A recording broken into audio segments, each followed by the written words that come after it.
So today we're talking about the Koala sofa bed. I want to start off by saying this video is not sponsored. I bought it with my own money and this is my honest review. I just moved from St. Louis to Seattle. I came from a 540 square foot apartment to now just over 400 square feet. I give you that context because my new apartment is basically one giant square. So it combines living room, bedroom, and kitchen, whereas my previous apartment had a dedicated room for the bed. So in this video, I'm going to give you some context around the design elements I was looking for out of a bed initially, why I didn't go the traditional frame and mattress route or a shiki futon or futon on the floor, why I ended up with the sofa bed that I have currently. I'll give you an unboxing on how it comes shipped to your door. Then at the end, I'll give you a final thoughts as I've slept on this for about a week now. So let's get started.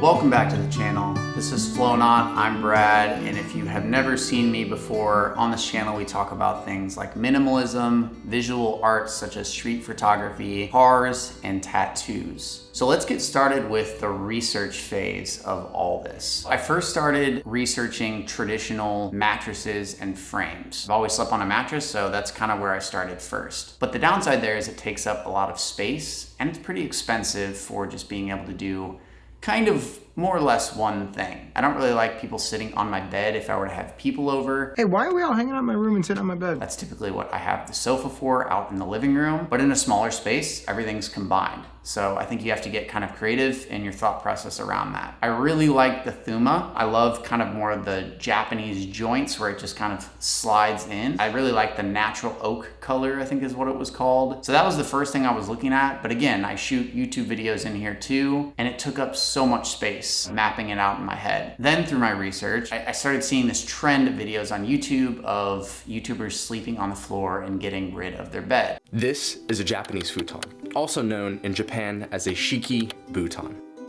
While these are incredibly common in Japanese culture, in other countries like America, not so much. Yet tons of individuals, including myself, have chosen to completely get rid of their westernized bed and instead sleep on this very thin mattress. The idea was very intriguing and I was about to pull the trigger on a couple futons, but then I started deep diving in other articles of there being quite a bit of maintenance. So you kind of have to worry about mold when it's on the floor if you're not folding it up every day. Typically you'd have to buy like a tatami mat. I think that's what a lot of people use, where it's a very thin mat. If you don't know what it is, it's made out of like hay or something. But there's all these little holes where air can actually go down. So it's not right on the floor and it lets the futon breathe a little bit. The downside there is now I have to store this. So although it's a lot more functional in a sense where it's not as big and bulky as the traditional mattress and frame, it really only serves one purpose: for sleeping. And there are other things too.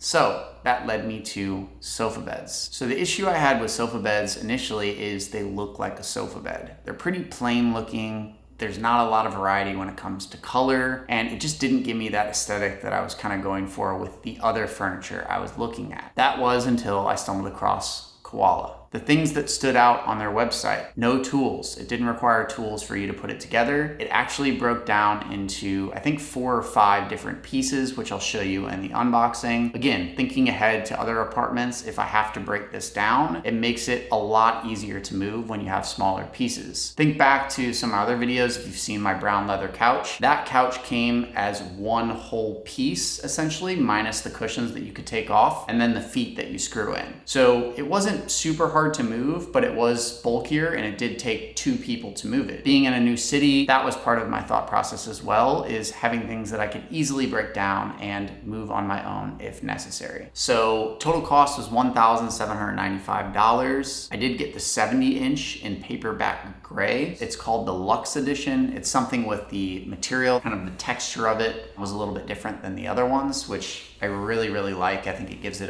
not only a cool look, but it's also pretty comfortable. Comes in 5 different colors, comes in multiple sizes. It's got 120-day free returns and a 5-year warranty. Overall, the shipping process, the emails, the assembly, super clear, super straightforward. I actually ordered on the 12th. It shipped out on the 19th of June, and then it actually arrived on June 22nd. So very fast process in general. All right, you're getting me fresh off the plane ride, so I haven't even showered yet. I literally just got to the apartment. I'm gonna put together the sofa, and I'll break this down kind of as I'm doing it. It comes with 4 different packages when you get it from Koala. So it looks like this first one is all the cushions.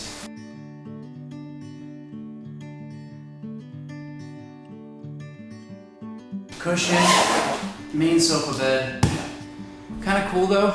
Carried all the packages up myself, so not super heavy.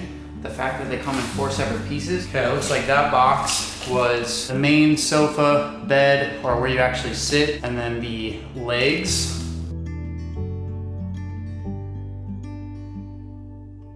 All right, I'm gonna hard cut because I gotta look up instructions. So it took me 2 seconds to find it. On the bottom left-hand corner, where my finger's pointing, there's a QR code. As soon as you scan it, it pulls up a YouTube video of how to assemble the sofa. I'm gonna actually start a timer just to see how long this takes to put together, because I'm kind of curious. Before I start the timer, I just laid it out like I saw in the video. So you got these 2 baseboards here. Really easy to tell which one's gonna go up, because there's Velcro strips here. For the sides, each one has this metal bracket that's gonna slide in right there to the back. All right, let's start. 24. It's not gonna focus. 25, which I think you could shave off easily 10 minutes if I didn't have the little leg mishap. Or if you had someone else helping you, that could go even quicker. I think 15, 20 minutes at the most. So I got the pillows off. I just wanna walk you through how to pull it out and how easy it is. Also, if you want a little bit more laying down room, taking the pillows off really does make a big difference. So if we come around to the back here, you'll see this nice thick seam and this little flap of material. That's actually what you use to grab onto, which makes it very easy to pull it out. Since I got one hand, I'm just gonna pull it out and grab it from the center. And there you go. The texture of the material is really, really nice. I do like this Luxe edition. It has like a very durable feel, but it's still a very comfortable texture.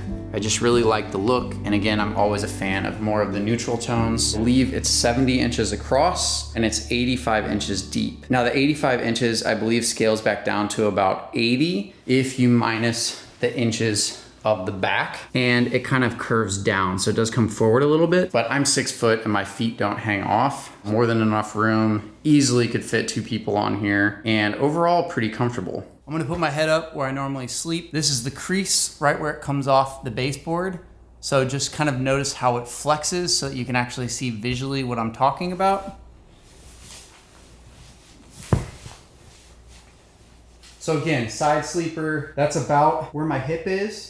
Normally I sleep like this. So again, with that little bit of falling down, I don't notice it because my body kind of naturally falls that way, sleeping sideways. And if I were to sleep on my back, this is kind of what that looks like. Kind of just above my butt, maybe a little bit lower. Stomach, maybe just below my belly button. You can kind of see too, if I push down with my hand, it's pretty firm. It's still comfortable though, although it really doesn't look like it's moving at all on screen, which I think is a good thing, because the problem that I've had with mattresses in the past is even when I would sit down to read at night in a spot, I would start to create like a butt pocket, which would eventually cause some irritation on my spine at night because I would sink down in the middle. We'll see how it holds up over time, and really I think is gonna keep its shape, especially since it folds back to use as a sofa and you kind of reshape it just by sitting on it. Okay, so let's talk about bedding for a sec and just kind of the bed in general. So nice feature of the size is it kind of acts as a headboard. So that part's pretty sweet and definitely makes it feel more like a bed with this fabric material. Standard sheets work fine for this because the Velcro corners lift up.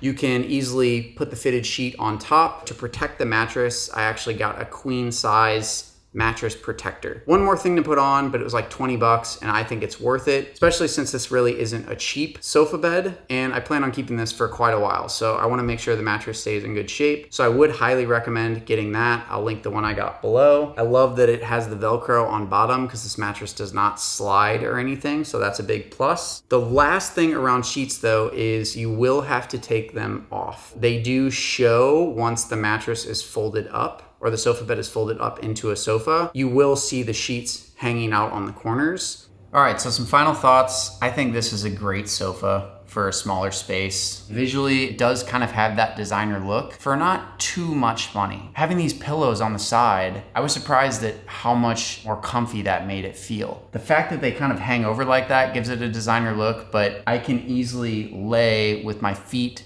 kind of spread out and lean my back up against the pillow on the side, and it's actually quite comfortable. So if you have a smaller space, or you're just looking for a great sofa where you can have guests over and just have that extra bed to sleep on, I think this is the one for you. If you like this video and you like the furniture design, all that kind of stuff, this is the first of kind of a series around this topic. Apartment tour, living in Seattle, doing a breakdown of kind of the entire thought process of all the furniture I'm getting for this space. So make sure to subscribe and follow this journey.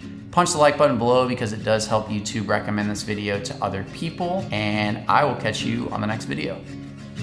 Country lanes and coastal plains, endless views that we're passing through, making our way to a distant place, just us two.